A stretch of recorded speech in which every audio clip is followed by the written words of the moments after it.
굿모닝 텍사스 2부와 함께하고 계십니다. 핫 이슈 시간입니다. 4월 14일 수요일 미주 지역의 이슈가 되고 있는 소식 전해드리도록 하겠습니다. 최현준 보도국장 첫 번째 소식 전해주시죠. 미네소타에서 또다시 흑인 남성이 경찰 체포 과정에서 사망을 해서 시위가 확산이 되고 있습니다. 이 소식 자세히 알아보겠고요.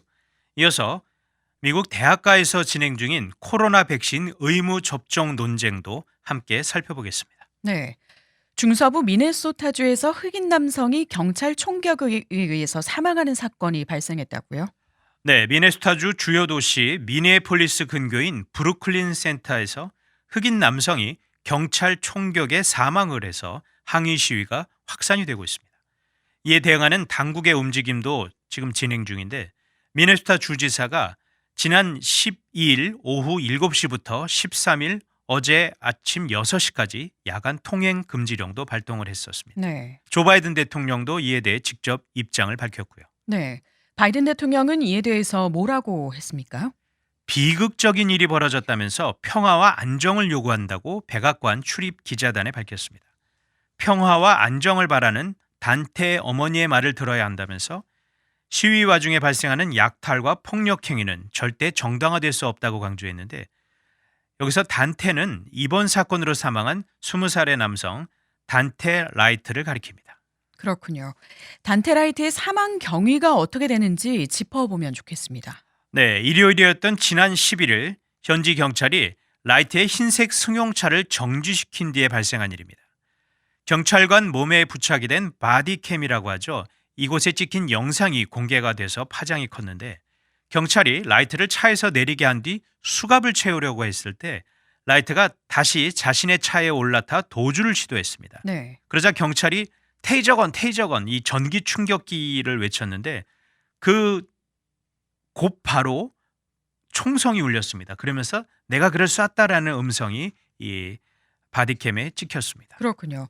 그렇다면 전기 충격기 이 테이저건을 외친 직후에 총성이 울린 것인가요? 그렇습니다. 경찰이 전기 충격기를 쓰려다가 실수로 총을 쏜 것으로 초동 수사 결과 나타났는데 그런데 총을 쏜 사람이 신참이 아니라 20년에 넘는 경력을 가진 여성 경찰관 킴벌리 포터라는 경관입니다. 네. 포터 경관은 사건 직후 강제 휴직에 처해졌습니다.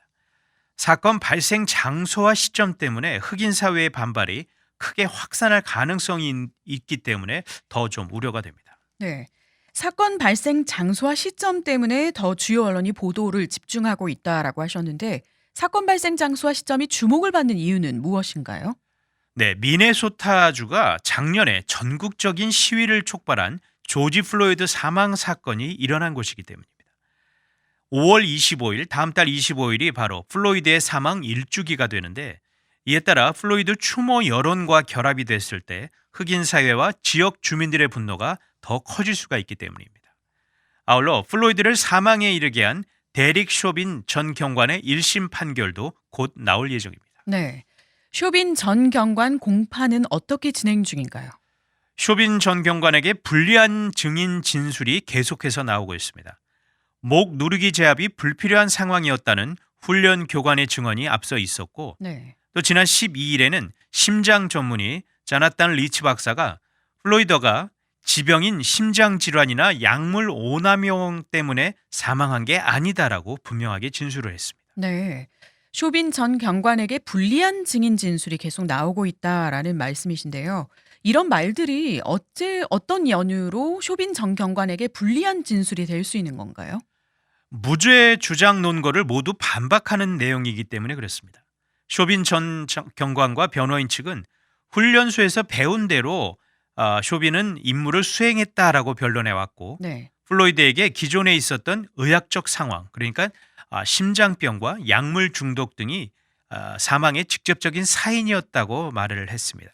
쇼빈 전 관관은 지금 2급 살인과 3급 살인 그리고 2급 고살 그러니까 고의적이 아닌 인명살상 등의 혐의를 받고 있는데 만약 유죄가 선고가 될 경우에는 징역형 수년간의 징역형을 받을 수도 있습니다.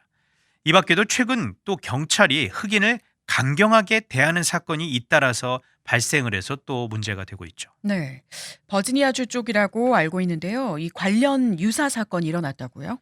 네, 버지니아주 윈저 경찰이 제복을 입고 운전 중이던 미 흑인 육군 장교의 차량을 정지시킨 뒤에 총을 겨눈 영상이 또 공개가 최근에 됐는데 이 영상이 공개되면서 파장이 또 아주 커졌습니다. 이 사건은 작년 12월에 발생한 조금 시간이 지난 그러네요. 사건인데 네. 당사자인 커란 나자리오 소위가 차에서 내리라는 이 경찰의 요구를 받자 무슨 일이냐 설명을 해달라 이렇게 얘기를 했습니다. 정당한 요구죠. 하지만 경찰관들은 그대로 총을 겨냥을 한 채 이 나자리오 소위의 얼굴에 최루액을 뿌렸습니다. 결국 차에서 내린 이 나자리오 소위의 하체를 또 무릎으로 가격을 하기도 했습니다. 이게 다 영상에 나옵니다. 네. 나자리오 소위는 헌법적 권리 침해에 관해 지금 소송을 진행 중입니다. 그렇군요. 과잉 진압에 대한 유사 사건인 건데요. 이 사건에 당국이 어떻게 대응을 하고 있나요? 네, 윈저 경찰국은 사건 중심 인물인 조 구테이레스 경관을 바로 해임을 시켰습니다. 아울러 버지니아주 법무부가 민권법 위반 조사에 착수를 했습니다. 이와 별도로 버지니아주 경찰이 형사 사건으로도 수사 진행 중입니다. 자, 윈저 당국은 요청받은 방대한 문건을 이미 주 경찰에 제출했다라고 밝혔습니다. 네. 미네소타에서 흑인 사망 시위가 확산되고 있는 이슈 먼저 전해드렸는데요. 한 가지 소식 더 보내드리면 좋겠습니다. 미국 대학가에서 코로나 바이러스 백신 접종에 대한 논쟁이 일고 있다라는 소식입니다. 네, 오는 가을 이 새학기를 앞두고 학생들의 코로나 백신 접종을 의무화할 것인가 아니면 학생의 선택에 맡길 것인가를 놓고 지금 다양한 의견들이 나오고 있습니다. AP통신은 러커스대, 브라운대, 코넬대, 노스이스턴 대학 등이 학생들이 가을에 캠퍼스로 복귀하기 전에 백신을 의무적으로 접종할 것을 이미 학생들에게 공지했다라고 전했습니다. 네.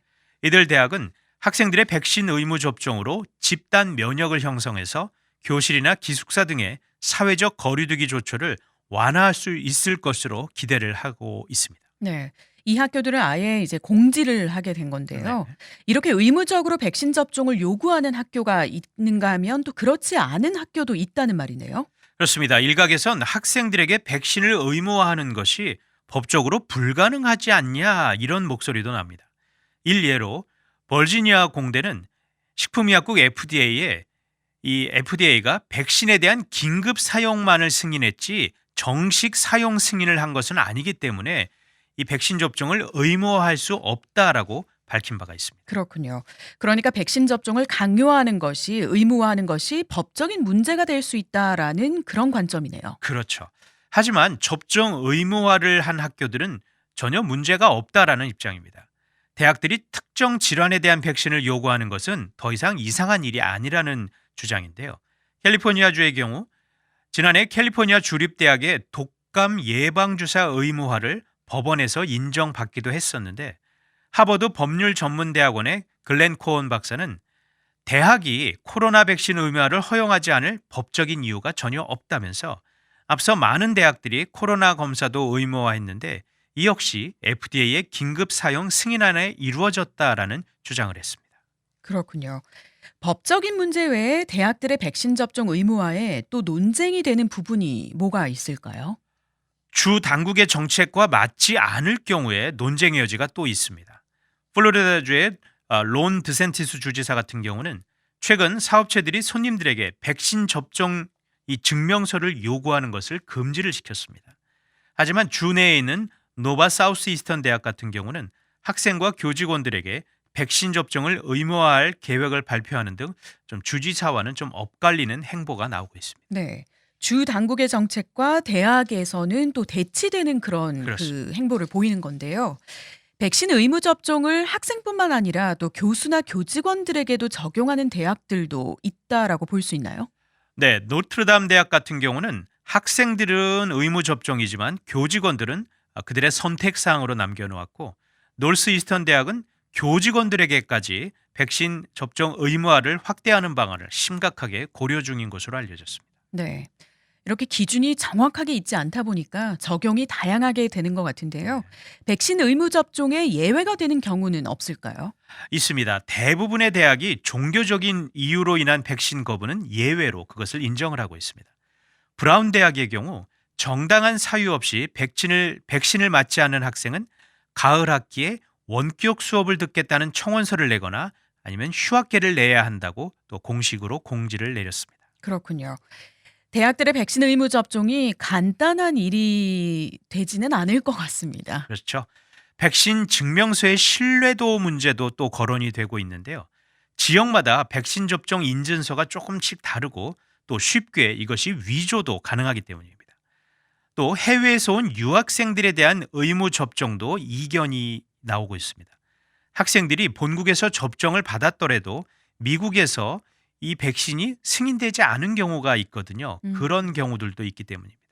또한 학생들의 정치적인 성향에 따라서도 백신 접종에 대한 의견이 나뉘는데 주로 공화당을 지지하는 학생들은 백신 접종을 학교에서 강요한다는 건 말도 안 된다 이런 입장을 보이고 있습니다. 네. 정치적 성향에 따라서 또 네. 반응도 다르게 보이고요. 그런가 하면 백신 접종에 대해 인종적으로도 생각의 차이를 보이는 것으로 알려졌는데요. 최근 조사 결과를 보면 조금의 변화가 또 보인다라고 하더라고요. 그렇습니다. 인종별로 보면 흑인들이 백신을 가장 불신하는 모습을 그동안은 좀 보여왔죠. 과거 정부가 흑인을 대상으로 비윤리적인 의료 실험을 했었던 이런 역사적 배경 등으로 인해서 백신에 대한 불신이 컸는데 지금 AP통신과 여론조사기관 NORC 공공문제연구센터가 지난 3월 말에 시행했던 여론조사 결과를 보면 백신을 맞지 않겠다는 흑인 성인의 비율이 24%입니다.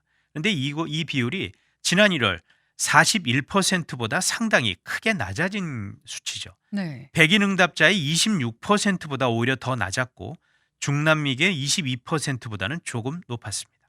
그렇군요. 흑인들의 백신 신뢰도가 높아진 결과로 보입니다. 이 높아진 이유에 대해서는 어떤 것을 들 수 있을까요? 아무래도 미 전역의 흑인들을 대상으로 펼쳐진 백신 독려 운동의 효과가 그 영향이 나타나지 않는가 봅니다.